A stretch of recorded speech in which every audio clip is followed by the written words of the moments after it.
আমি ভেবে পাই না বিভিন্ন মানুষ আমার প্রোগ্রাম দেখে কিন্তু মন্তব্য করতে গিয়ে কেন ভয় পায়। আমি আজকে একজনকে জিজ্ঞেস করছিলাম, আরে তোরা তো ভালো লাগলে তো বলি এবার বাবা দেখি খুব ভালো লাগে, দারুণ বলছো। আর দারুণ বলছি কি করে বুঝলাম? আমি তো বুঝতে পারছি না আমি কি দারুণ মন্তব্য করিস না, তোরা লিখিস না কেন? তাহলে আরো মানুষ জানতে পারে। প্রশ্নটা যদি বলিস আরো মানুষ জানতে পারে, আমি উত্তর দেবো। তোরা কেন করিস না বলে বাবা ভয়ে করি।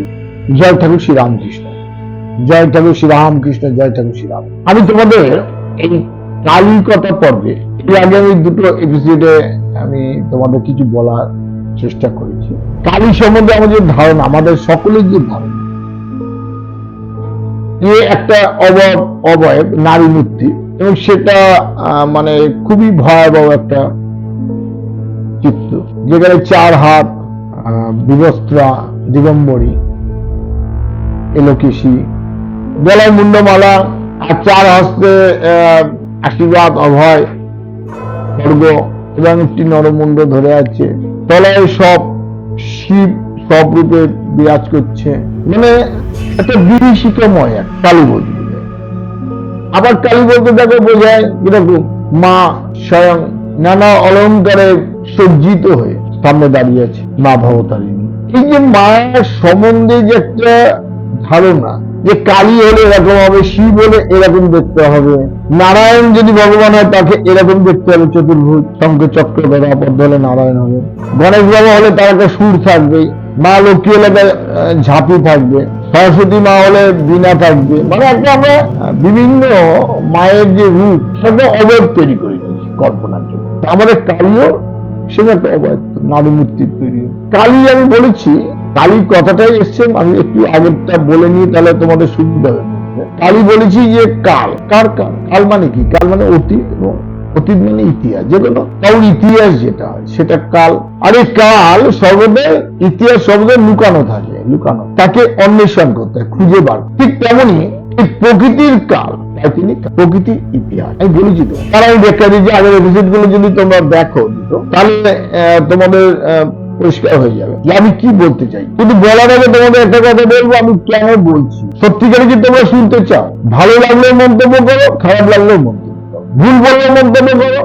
আর যদি তোমরা আরো বেশি কিছু জানো তাহলে জানাও।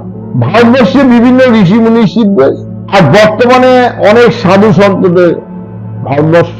আর এই সাধু সন্তদের মধ্যে ওই কাঁচের ডায়মন্ড কাট, কাঁচের মধ্যে অরিজিনাল হিরে বার করাটা খুব মুশকিল। সবই ডায়মন্ড কাট, কোনটা কাঁচ আর কোনটা হিরে এটা বুঝে নেওয়ার দায়িত্বটা তোমার। তাহলে আমি বলছি না যে আমি হিরে আমাদের কাছে রাখা, এটা কিন্তু কখনো ভেবে না। কারণ আমি প্রথমে বলি যে আমি সাধু নই, মহারাজ্য নই, আমি তোমাদের ঘরের মানুষ আর তোমরা আমার।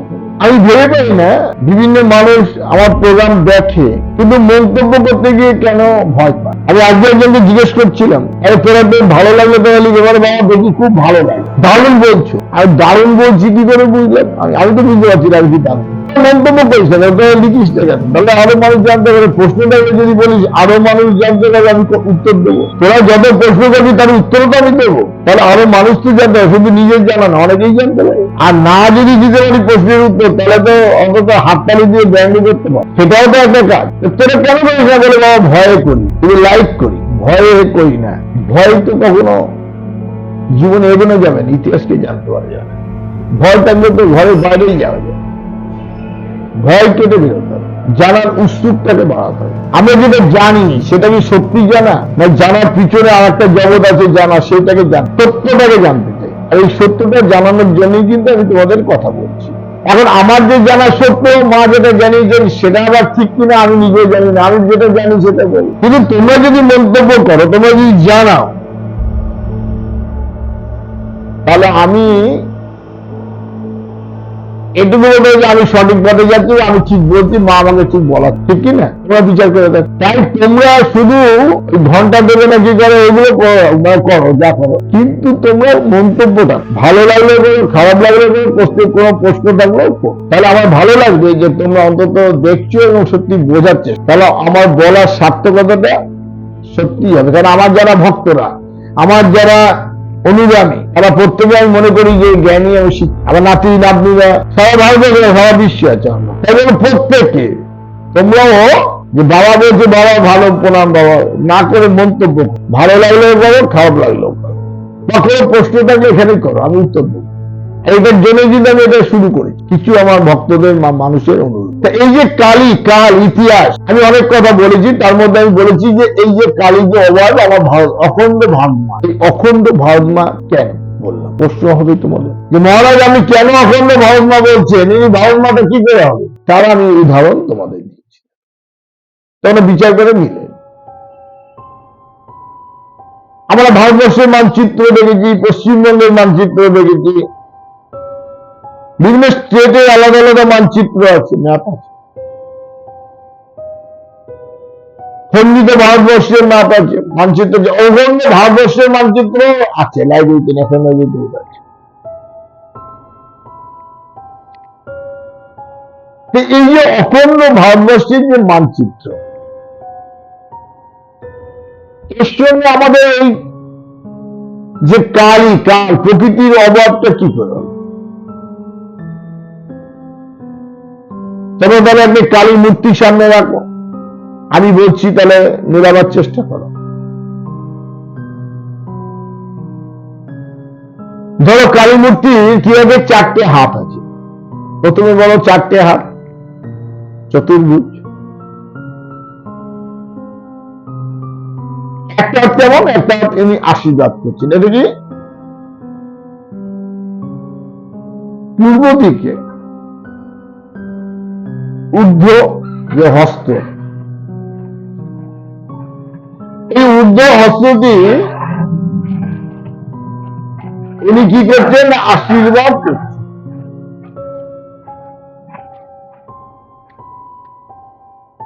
তাই না? আর একটা নিম্ন হস্ত, আমি এটুকু শুধু বললাম, এরপরে আমি আসছি পরের এপিসোডে, কিন্তু তার আগে আমি বলবো, আমি জানতে চাই তোমাদের মনের আকাঙ্ক্ষা এবং আমার বলার সত্যতা কতটা, তা যদি তোমরা জানাও, তাহলে আমি আগামী দিন তাহলে এর পরে কথা নিয়ে আসি, এই দশ মহাবিদ্যা কি। যদি তোমাদের কোনো কথা বা প্রশ্ন থাকে, তোমরা আমাকে করতে পারো, জানিও জানিও কেমন লাগলো, এবং তোমাদের এই আমার কথা তোমাদের ভালো লাগবে কিনা পরিষ্কার বলো। জ্ঞান দিচ্ছি না, আমি চাই আমার ঘরের মানুষ প্রকৃত জানো, আমি সাধু মহাপুরুষ নয়, আমি সকলের ঘরের সবাই আমার। তাই বলবো, জয় ঠাকুর শ্রী রামকৃষ্ণ, জয় ঠাকুর শ্রী রামকৃষ্ণ, জয় ঠাকুর শ্রী রামকৃষ্ণ, জয় মা।